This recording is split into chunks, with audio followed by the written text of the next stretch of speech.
The call came on a deceptively quiet Sunday morning. Sunlight streamed into my apartment kitchen, glinting off the knife I was using to slice an avocado, when my phone lit up with the cheery, insistent face of my family's group call. A familiar knot tightened in my stomach. I almost didn't answer, but a sliver of hope that maybe it was a simple birthday reminder or a funny meme made me tap the screen. My brother Ryan's voice boomed through the speaker, too loud, too cheerful. "So, we're moving into Grandma's place next month, right? The schools here are fantastic for the kids." The avocado knife stilled in my hand. I could only manage a strangled "what?" before my brain could even process his words. My mom's voice chimed in, smooth and placating. "Yes, honey, it'll be so nice to have the family together again. It's what Grandma would have wanted."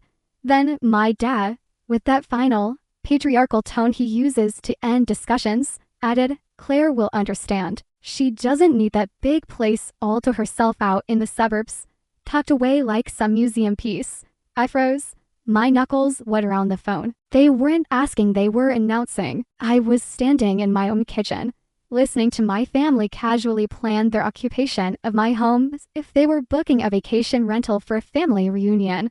The context, which they always seemed to willfully forget, was this. When Grandma passed away 3 years ago, she left her charming, two-bedroom cottage solely to me. It wasn't a sudden act of favoritism. It was a quiet acknowledgement of a debt only she and I understood. I was the one who took a leave of absence from work to handle her hospital trips, who cleaned her house every weekend, who learned to cook her favorite recipes just to see her smile after a day of chemo. My brother Ryan, he visited once every few months, if that always with a dramatic sigh about the long drive.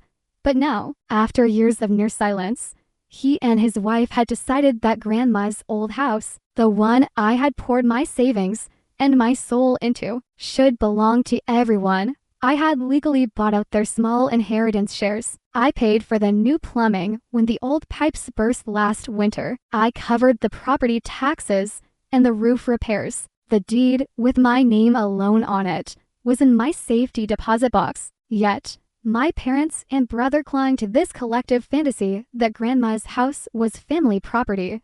I had foolishly hoped it was just talk, a fantasy they'd eventually outgrow. That hope shattered the next weekend, when a nagging feeling compelled me to drive out to the cottage.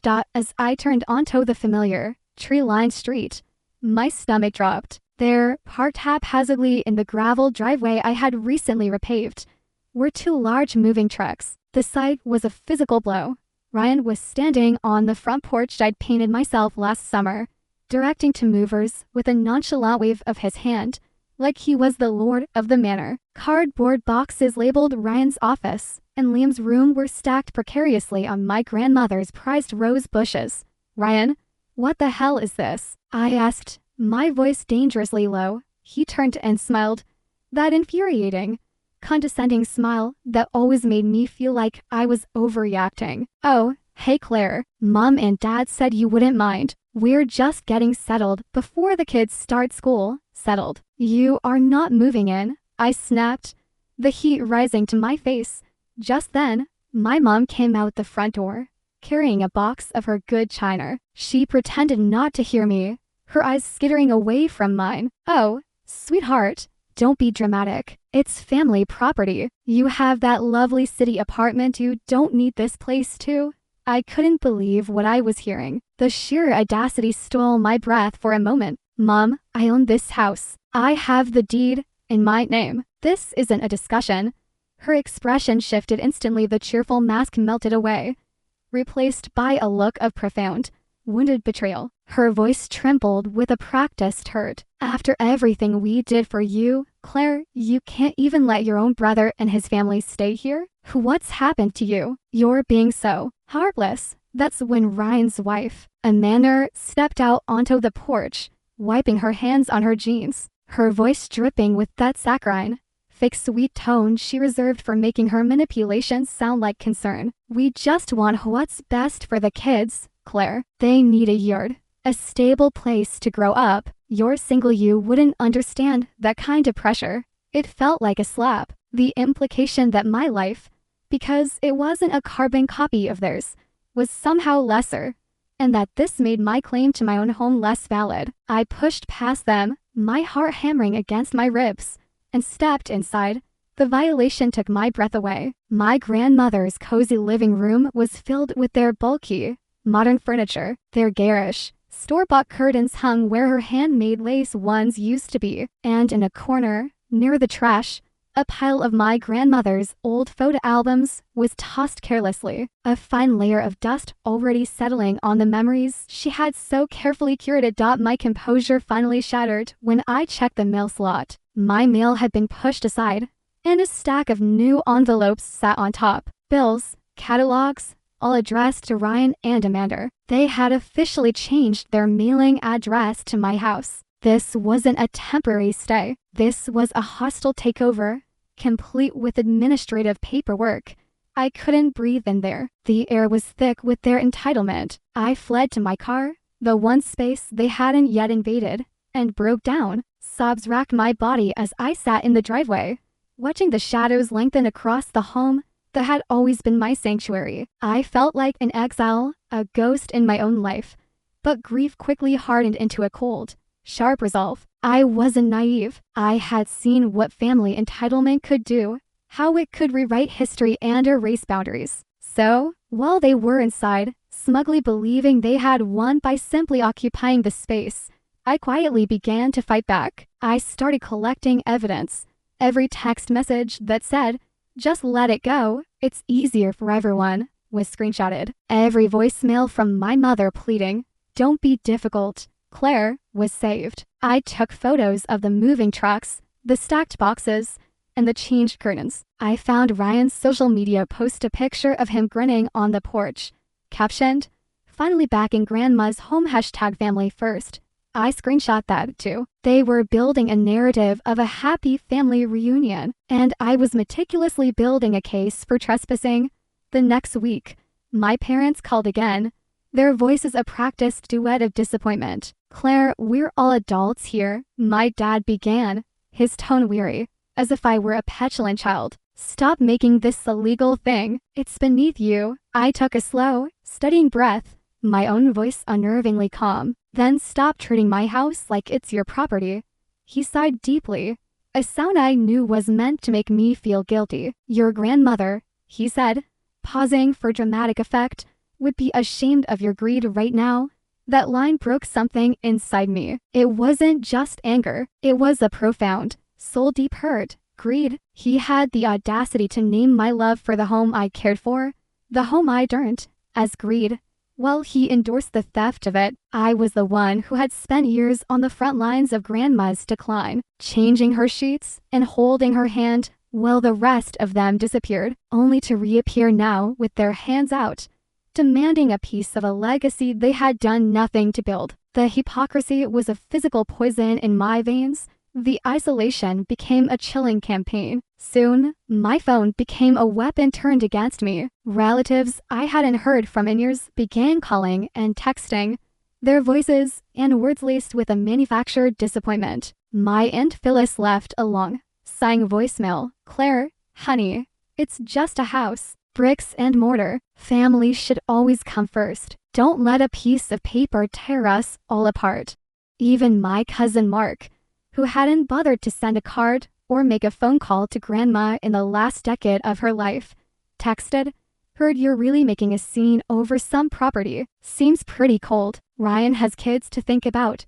They had successfully turned my entire family into a unified front, a Greek chorus of guilt chanting their narrative. I was the villain, the greedy, single daughter holding a house hostage from her own flesh and blood. The weight of their collective judgment was a heavy cloak I couldn't shake off.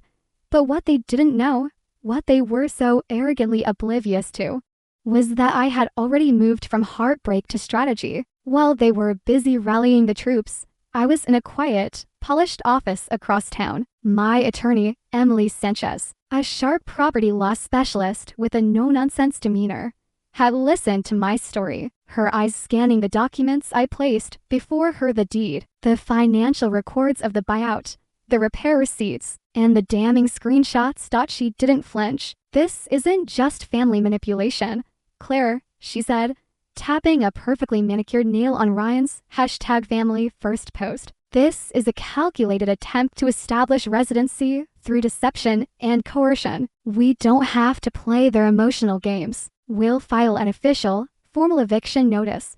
That word eviction echoed in my mind for days. It felt surreal, brutal, and utterly devastating. I was preparing to evict my own parents, my brother, his wife, and children. The moral weight of it was crushing.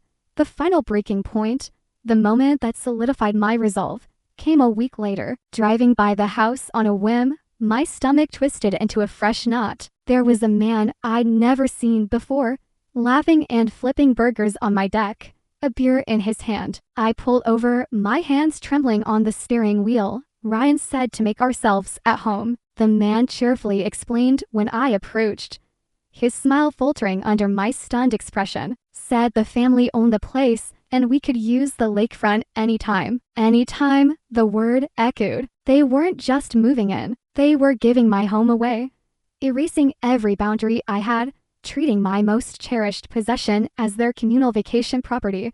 That was it. The last thread of hesitation snapped. I made the call to Emily, file it, all of it. She coordinated with local law enforcement, and the confrontation was set for the following Friday. When I pulled into the driveway, the afternoon, my car trailing behind Emily's sedan and a sheriff's deputy's cruiser, the scene that greeted us was so absurd it felt like walking into a meticulously staged play. There they were, my parents, Ryan, Amanda, their kids all laughing and enjoying a lavish barbecue on my lawn. There were balloons tied to the porch, music blasting from a portable speaker, and a banner that read, "Welcome home." It was a full-scale performance of domestic bliss, a deliberate, brazen act designed to show me, and the law, just how entrenched they were.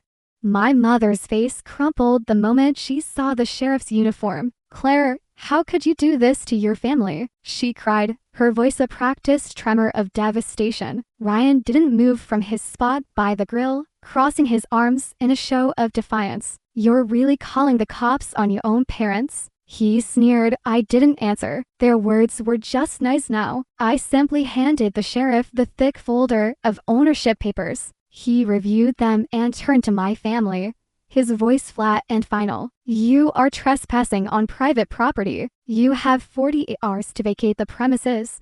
My dad started shouting, his face red, about blood and loyalty. Ryan yelled over him, insisting Grandma's ghost wanted the family together. That's when I pulled out my phone. I tapped the screen, and their own voices, cool and calculating, filled the sudden silence. A recorded conversation about how to change the utilities and the best way to get squatters' rights. The color drained from Ryan's face. Amanda grabbed his arm, her furious whisper carrying in the quiet. "You said she'd never actually do anything." Even my mother's crying stopped instantly, replaced by a stunned, icy silence. I looked at each of them, my voice clear and steady, loud enough for the eavesdropping neighbors to hear. "I loved Grandma. That's why I honored her home. You only loved what it was worth. That's the difference." The sheriff finished his paperwork. They had to leave 2 days later. The house was quiet again. They packed and left without a single word. The silence they left behind was heavy, but for the first time, it was peaceful. I changed the locks, updated the security system, and stood on the porch my grandmother had loved. Finally, I took a deep, clean breath. For the first time in months, weeks bled into a quiet, steady peace. The truth, as it often does, began to trickle out. Some relatives, my aunt included, called with halting, ashamed apologies. "Your dad told everyone you'd suddenly decided to sell, and we're kicking them out onto the street," she confessed, her voice thick with regret. "We didn't know the whole story. We didn't know it was ever legally yours to begin with." Ryan, as predicted, never spoke to me again. The silence was his final, petulant protest. My parents sent one last, guilt-laden text. "We hope you can live with what you've done to this family." This time, the words had no power to wound me. I didn't reply, because for the first time in my life, I was truly living not for their approval, not to maintain a fragile peace, but for myself. Months later, as a soft summer evening settled over the lake, I hosted a small dinner on the porch. The guests were my chosen family, the friends who had brought me casseroles and courage, who had listened without judgment. We laughed, the sound mingling with the chirping of crickets, and watched the water turn to gold in the sunset's glow. In that moment, surrounded by genuine love, I felt a profound and unshakable peace settle deep within my soul. They called me heartless. They labeled me cruel. But I learned the hard way that protecting your boundaries, your peace, and what is rightfully yours isn't an act of cruelty. It is the ultimate act of courage. If you've ever had family try to take something that's rightfully yours, your home, your peace, or your voice, remember this. Love does not mean surrender. Sometimes, the most loving thing you can do for yourself is to finally, unapologetically, say no.